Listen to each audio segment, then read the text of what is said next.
He was rejected more than 30 times. His factory was destroyed by bombs, no degree, no money. People called him a foolish dreamer. Yet decades later, the world runs on engines he created. This is the story of Soichiro Honda. Soichiro Honda was born in 1906 in a poor blacksmith family in Hamamatsu, Japan. His childhood wasn't filled with toys, but with the smell of oil, the glow of hot metal, and the constant sound of hammers. It was a life of hard work from the very beginning. But one day, something extraordinary happened. The first automobile he had ever seen passed through his small village, sputtering and roaring. Decades later, Honda would recall that moment with crystal clarity. At that moment, I knew machines would define my life. It was a powerful, impossible dream born in the poorest of places. This wasn't just a fleeting interest. It was a calling. At just 15 years old, with that dream burning in his heart, Honda made a bold decision.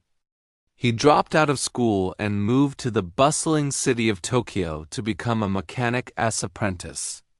He had no university degree, no formal education, and very little money. While others learned from books, Honda learned with his hands, his eyes, and through endless mistakes. He got his hands dirty, took engines apart, and put them back together again and again. The people around him, the so-called educated ones, looked down on him. They mocked him, saying, "A poor country boy like you will never succeed." But where they saw limitations, Honda saw opportunity. He saw a world of possibilities that they couldn't even imagine. After gaining experience, Honda started his own venture, aiming to supply piston rings to the giant of the industry, Toyota. He poured everything he had into his design and presented it with hope. The result? Rejection. Not just once, but again and again, more than 30 times. Toyota told him his quality was simply not good enough. Most people would have given up right there. They would have accepted defeat and moved on. But Honda wasn't most people. Instead of quitting, he went back to the drawing board. He enrolled in technical school to study material science.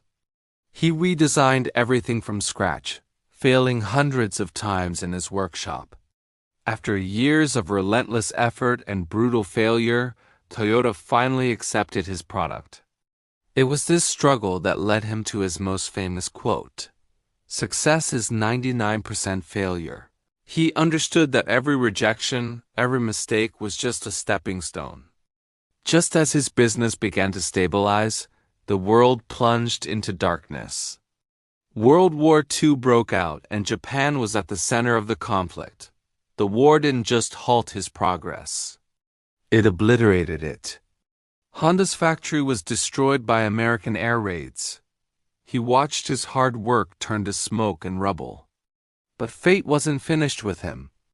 After the war, just as he was trying to pick up the pieces, a major earthquake struck, wiping out what little remained of his facilities. He had lost almost everything. He had no money, no factory, and his country was starving and crippled by a severe fuel shortage. For anyone else, this would have been the end. This was the absolute lowest point of his life, a moment of complete and utter devastation.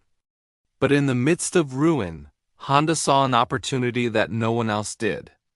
Japan was desperate for transportation, but fuel was almost impossible to find. Walking through the rubble, Honda noticed a surplus of small, discarded generator engines left over from the war. An idea sparked. He bought these tiny engines for next to nothing and started attaching them to bicycles. Suddenly, ordinary people had access to cheap, incredibly fuel-efficient transportation. It was a revolution born from scrap metal. In 1946, with this new momentum, the Honda Technical Research Institute was born.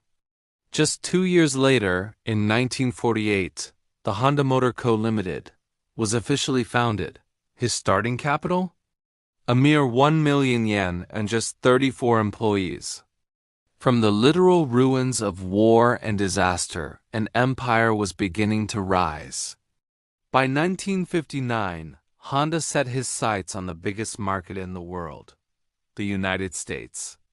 The American motorcycle industry was dominated by big, loud, heavy bikes. The critics laughed at him. They said, "Japanese motorcycles are weak, small, and unreliable." They were convinced he would fail. So what did Honda do? He did the exact opposite of what everyone expected. He didn't try to build a bigger, louder bike. Instead, he leaned into his strengths. He introduced smaller engines that were incredibly durable, astonishingly fuel-efficient, and easy to maintain. His marketing campaign famously said, "You meet the nicest people on a Honda." The result was a cultural phenomenon.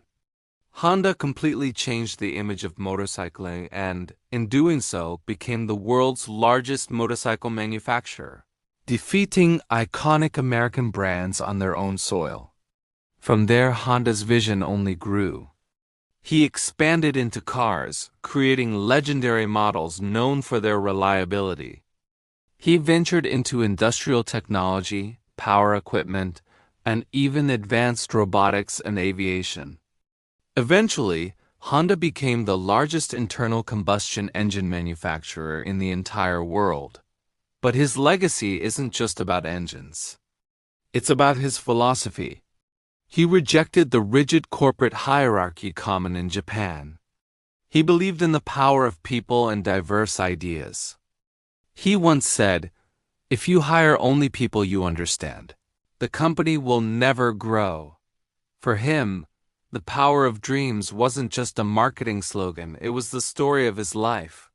He empowered his employees to dream big and fail often, just as he had. Soichiro Honda didn't win because he was the smartest, the richest, or the most educated. He won because he refused to quit when everyone else would have walked away. He won because he saw opportunity in failure, strength in hardship, and dreams in the rubble. His story teaches us that success isn't about avoiding failure, it's about enduring it. So if you are at the bottom right now, feeling like you've lost it all, remember this story. This might not be your end. This might just be your beginning. Thank you for watching. If this story inspired you, please like, share, and subscribe for more.